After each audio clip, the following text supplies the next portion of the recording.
Welcome back to Easy English Girl Talk. We're so glad you're here for some listening and speaking practice. Hi, I'm Leah. I'm Brazilian, I'm in my late 20s, and last week I attended a friend's wedding, got home at midnight, and spent 45 minutes scrolling through LinkedIn at people my age who already have senior titles in their own companies. Hi, I'm Emma. I'm American, and I would like to report that I did the exact same thing, except it was Instagram, and the wedding wasn't even that fun. Welcome to Easy English Girl Talk, the podcast where two friends have real conversations in English about the things nobody really says out loud. Today is one of those topics. Today we're talking about feeling behind in life, that specific feeling that you're late, that everyone else got the memo about how life is supposed to go and somehow you missed it. Career, money, relationships, age, all those invisible timelines that nobody officially created, but somehow everyone seems to be following. And we're going to talk about it honestly, not with just believe in yourself energy, real talk, the kind you have with your best friend at 11 at night when you're both a little tired and very honest. And if you've ever opened Instagram and felt worse 5 minutes later, this episode is for you. Stay with us. It gets better and a little bit funny. A little bit. Let's start at the beginning.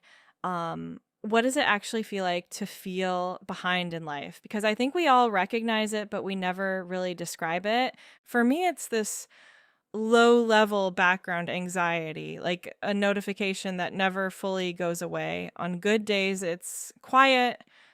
On bad days, it's very loud. Yes, exactly. It's not always dramatic. It's not always a breakdown. Sometimes it's just a small voice that says, "Shouldn't you be further along by now?" And the strange thing is, further along according to who? Nobody gave us an official schedule. There's no rule book, and yet somehow most of us have this mental checklist. Get a good job by 25, pay off debt by 30, be in a serious relationship by 27, buy a house, get promoted, have children, in that order, by those ages. And if you miss one of those, or do them in the wrong order, or don't want some of them at all, suddenly you feel like you're failing a test you never signed up for. That's such a good way to put it. Failing a test you never signed up for. I think the feeling comes from two places. One is comparison, seeing what other people are doing and measuring yourself against that. And the second is expectation, the story you had in your head about how your life would look by now. And when reality doesn't match the story, your brain panics. Like even if the reality is actually fine, sometimes the reality is great, but it doesn't look like the story. And that gap, like between where you are and where you thought you'd be, is exactly where that feeling lives. And I think that gap has a name, and the name is comparison, which brings us to the next part of this conversation. Okay, let's talk about social media, because I think social media didn't create the feeling of being behind, but it made it about 10 times louder. Before social media, you compared yourself to maybe 15 people. The people in your neighborhood, your school, your family. That was your reference group. Now, your reference group is everyone, every person you went to high school with, every colleague, every stranger who just launched their business or just got engaged or just bought their dream home. And all of those posts look like announcements, happy announcements. Nobody posts, "I just had a really average Tuesday." Nobody posts, "My relationship is complicated and I'm figuring things out." Nobody posts the confusion before the achievement. So you see everyone else's victories and compare them to your everyday, your normal Tuesday against their best Saturday. It's not a fair comparison, but it feels real. And the one that gets me the most, LinkedIn. Oh my goodness. LinkedIn is a machine built specifically to make you feel unaccomplished. That's funny. It really is. You scroll through LinkedIn and it's just announcement after announcement. I'm thrilled to share that I've accepted a new role. I'm excited to announce I'm humbled and grateful. And you're sitting there in your pajamas at 10 a.m. thinking, am I the only one who isn't thrilled, excited, and humbled right now? You are not. You are absolutely not. But social media makes you feel like you are, because the people who are struggling don't post about it, or at least not in real time. Here's what I try to remember. You are comparing your behind the scenes to everyone else's highlight reel. You see their final product, you live through your process, and the process is messy, always. And processes don't look pretty, but they're where everything actually happens. That's where you figure things out, make mistakes, learn, and slowly become who you're supposed to be. Okay, but let's be real.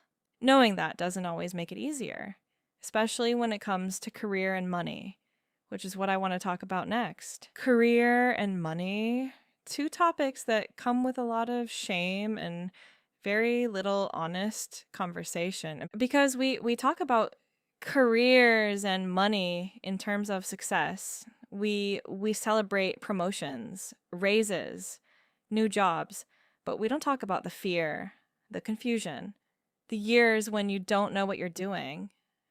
I changed careers in my late 20s, and for a long time, I felt like I was starting from zero while everyone else was already on chapter 10.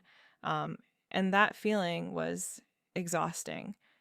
Starting from zero when you feel like you should already be somewhere, that's one of the hardest feelings, because it's not just about the practical challenge. It's about the story that says you should already know what you're doing. And the money part is connected to that, because money is so tangled with self-worth in our society. If you're not earning what you think you should be earning at your age, it feels like a personal failure, even if your situation has 100 different explanations. In Brazil, there's this pressure to become financially independent young, to not depend on anyone, to have savings, to have a plan. And when you don't, even for totally valid reasons, you feel like you failed at being a grown-up. Same in America. And the thing is, the economic reality for people in their 20s and 30s is genuinely harder than it was for the previous generation. Housing is more expensive. Student debt is real. The job market is uncertain, but the expectations haven't changed. They still expect you to do what your parents did in half the time, with less support. And then you feel behind, not because you actually are, but because the system changed and nobody updated the timeline. The timeline is outdated. And comparing yourself to an outdated timeline is like using a map from 20 years ago to navigate a city that changed completely. That's a really good analogy. Okay, before we get into relationships and age, because those are a whole conversation, I need to pause for a second. So, quick pause. We're about to talk about relationships, age, and why the whole concept of being behind might actually be something we made up. And those parts of the conversation get really good. But first, if you're watching this and nodding along, thinking, somebody finally said it, hit subscribe. I promise you, every week, we have a conversation just like this one. Real topics, real feelings in English. It takes 2 seconds, and it means we can keep doing this. And hit the like button.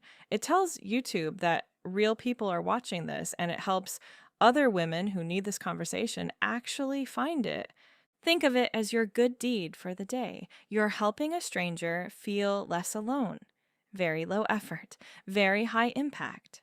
Wow. Okay, back to the timeline that nobody actually gave us. Okay, relationships, because I think this is where the feeling behind feeling hits the hardest for a lot of women. There's this unspoken schedule. Be in a serious relationship by your mid-20s, get engaged, get married, have children. And if you're not following that schedule, people start asking questions. The questions. Oh, the questions. Are you seeing anyone?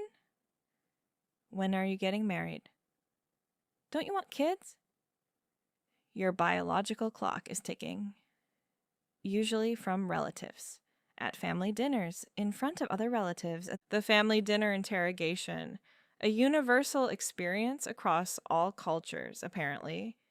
Completely universal. And the thing is, these questions come from people who love you. They're not trying to be cruel, but they communicate a very clear message. There is a timeline, and you are behind it.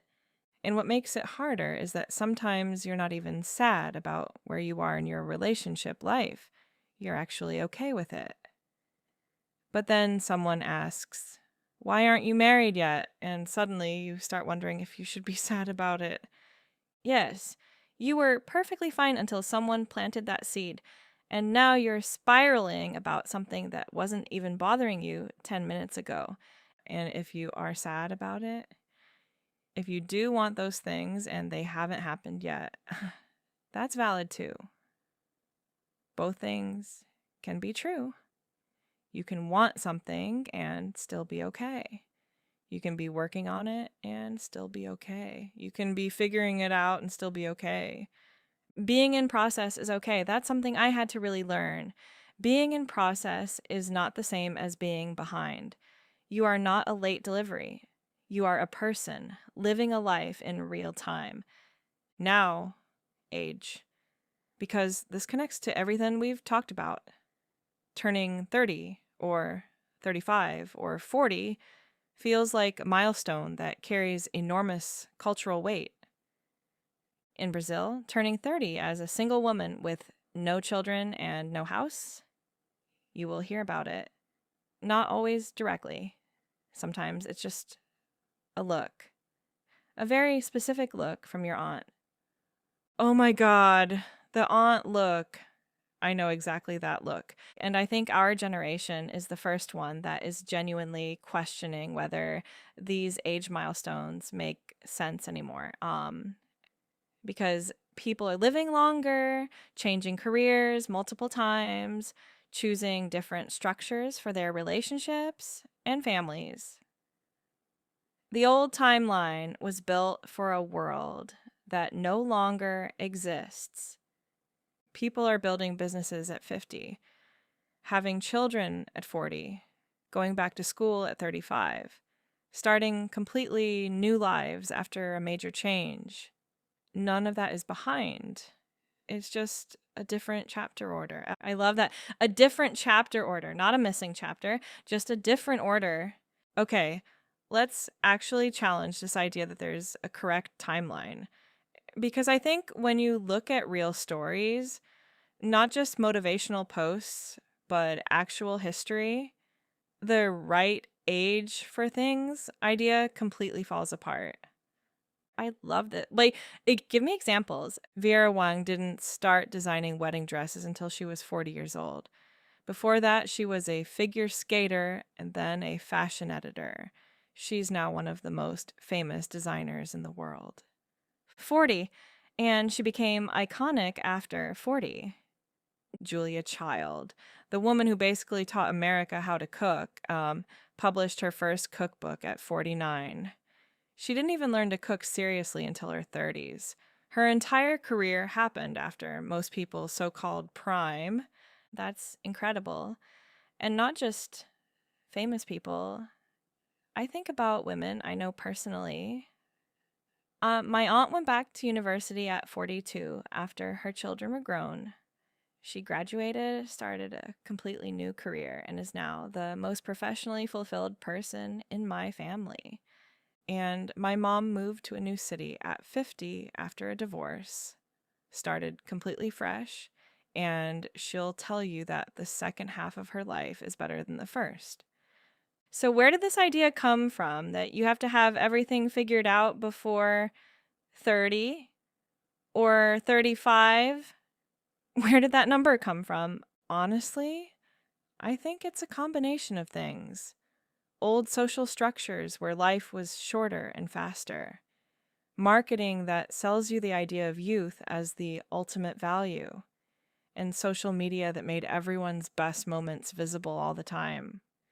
So we're measuring ourselves against a standard that was created by forces that benefit from our insecurity. That's a little bit dark. It is a little dark, but it's also freeing. Once you see it, you can't unsee it. The timeline was never real. It was always a suggestion, and not a very good one. I want to add one more thing here, and it's something that really helped me shift my perspective. The people we compare ourselves to online, the ones who seem to have everything figured out at 28, we don't know their full story. We don't know what they sacrificed, what they're avoiding, what's happening behind closed doors. We see the achievement, we don't see the cost. Exactly. Every choice has a trade-off. The person who got promoted at 26 might have worked themselves into burnout. The person who got married young might have settled. The person with the perfect looking life might be deeply unhappy. We genuinely don't know. And we're comparing ourselves to an image, not a reality. And our reality, with all of its mess and detours and question marks, is the only real thing we actually have. So let's talk about what to do with it. Okay, let's talk about what actually helps. Not generic advice, real things. First thing, and this sounds simple, but it's harder than it sounds. Stop comparing your chapter 3 to someone else's chapter 10. You don't know where they started.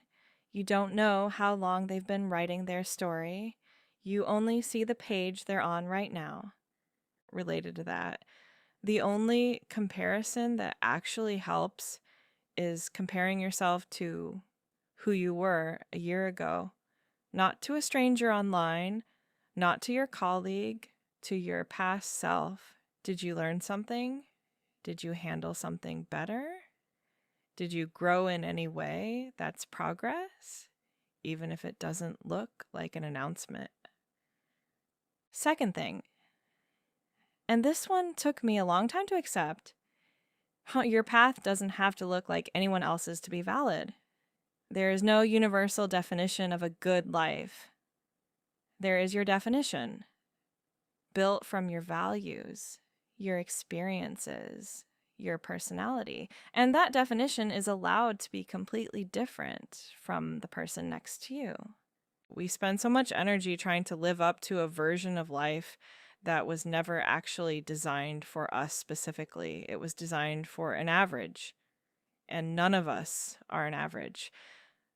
Third, I think it's important to separate the feeling from the fact. When you feel behind, ask yourself, behind according to who? Behind by what standard? Is this actually a problem in my life? Or is it a story I'm telling myself based on what I saw on social media 20 minutes ago?